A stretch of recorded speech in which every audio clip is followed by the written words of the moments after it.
Hi there, and welcome to the Celeb Tea, the rise and fall of Vicki Gunvalson. From the heart of the OC to a cautionary tale, Vicki Gunvalson once stood as the unshakable queen of Orange County, the original housewife who helped build the very foundation of Bravo's Real Housewives empire. Known for her unmatched hustle, raw authenticity, and unapologetic confidence, she became the franchise's living heartbeat. Vicki wasn't just another reality TV personality, she was the blueprint. The unpredictable, ambitious, and fiercely outspoken. But as fame grew, that same energy that once fueled her empire began to fracture. Over time, the lines between confidence and chaos blurred. The woman who once commanded admiration for her entrepreneurial spirit and tenacity eventually found herself tangled in scandal, heartbreak, and controversy. The once celebrated matriarch of the Real Housewives of Orange County became a symbol of how quickly fame can turn fragile. Before the cameras rolled, long before the Bravo lights, taglines, and chaotic reunions, Vicki Gunvalson was a self-made success story in suburban Coto de Caza, California. A driven and disciplined insurance agent, she founded Coto Financial Services and Insurance entirely on her own.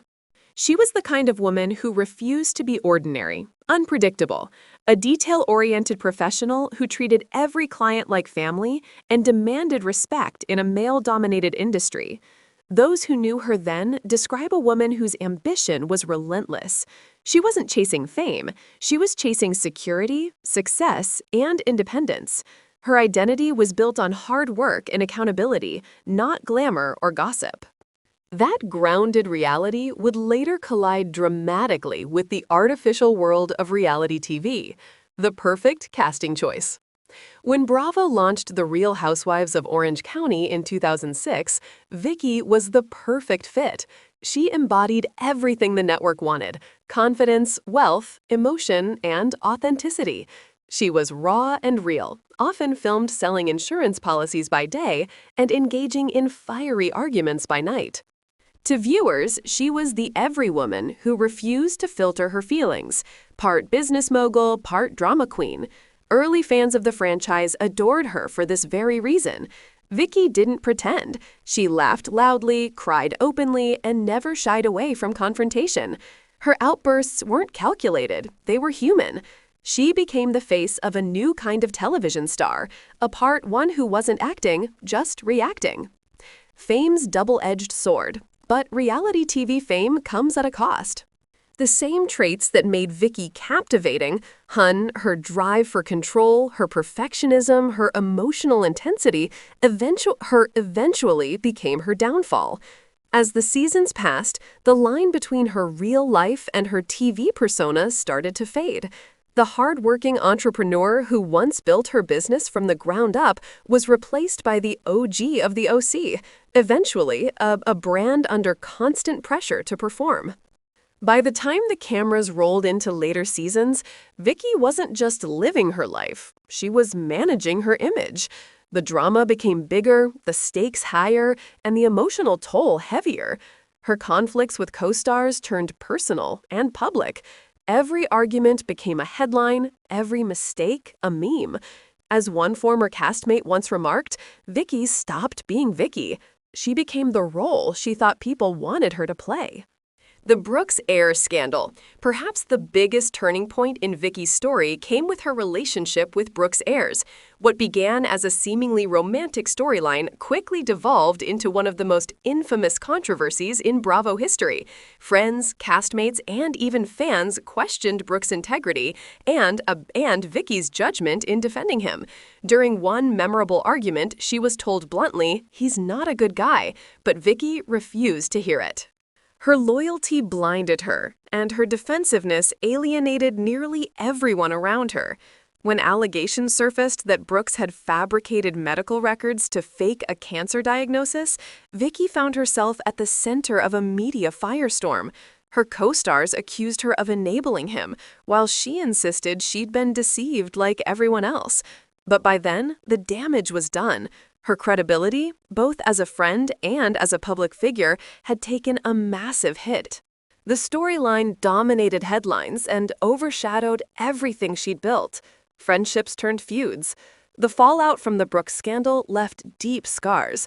Once inseparable from her fellow housewives, Vicki's relationships with women like Tamra Judge and Shannon Beador became volatile battlegrounds. What had started as tight bonds built on mutual respect devolved into betrayal, accusations, and emotional warfare. Her on-screen reunions became legendary for their explosive confrontations. Whether it was shouting matches, tears, or dramatic exits, Vicki turned every reunion into must-watch television. But behind the scenes, the emotional toll was immense. The fierce loyalty she demanded from her friends was rarely reciprocated. Over time, even her most ardent defenders began to distance themselves. The woman who once represented empowerment and resilience was now seen as the epicenter of drama, unpredictable, reactive, and, at times, self-destructive. A woman under pressure. By the 10th season of The Real Housewives of Orange County, Vicki was no longer just part of the show. She was the show.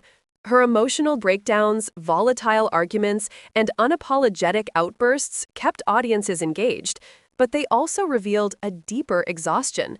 Fame had become both her platform and her prison. The brand she'd built so proudly, the Vicki Gunvalson that stood for hard work and authenticity, was now overshadowed by memes, tabloid rumors, and public feuds. The reality TV world that had once celebrated her individuality was now demanding entertainment at her expense. The OG of the OC was trapped in her own creation, unable to separate herself from the character she'd become. The fall, the backlash, and the legacy. As The Real Housewives of Orange County evolved, so did its cast, but Vicki's grip on her OG crown began to slip. The woman who once defined the franchise now struggled to fit into its new rhythm. Younger, edgier housewives entered the picture, and Bravo's focus shifted toward fresh storylines. Vicki's fiery personality, once the heartbeat of the show, started to feel like a relic from another era. Public perception of her changed. What fans had once interpreted as passion began to look like control. Her meltdowns no longer felt dramatic. They felt exhausting. Every season seemed to carry another feud, another scandal, or another moment where she stormed off set in tears. The network that once built her up slowly began to distance itself from the chaos. Then came the lawsuits and public revelries. Vicki's business life, once her source of pride, became entangled in the drama. Allegations of deceit and mismanagement swirled online, amplified by critics who were eager to see her fall. While some claims were exaggerated, the damage to her reputation was undeniable. Fame had turned into fragility, and her private struggles were now everyone's entertainment. Yet through all the noise, one truth remained: Vicki Gunvalson was never fake. Every scream, every tear, every uncomfortable outburst came from a woman who wore her emotions on her sleeve. That same authenticity that first captivated viewers was still there. It just got buried under years of pressure, betrayal, and heartbreak. In her later years on the show, Vicki tried to regain her footing. She spoke openly about personal growth, forgiveness, and moving on from the toxicity that had once defined her. But Bravo had already begun its next chapter without her. After her eventual departure, the show moved forward. Yet something felt missing.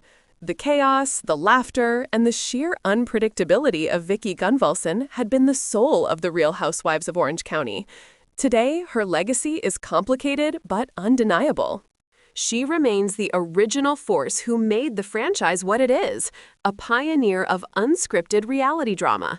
Her story stands as both a triumph and a warning that the same fire that builds an empire can just as easily burn it down.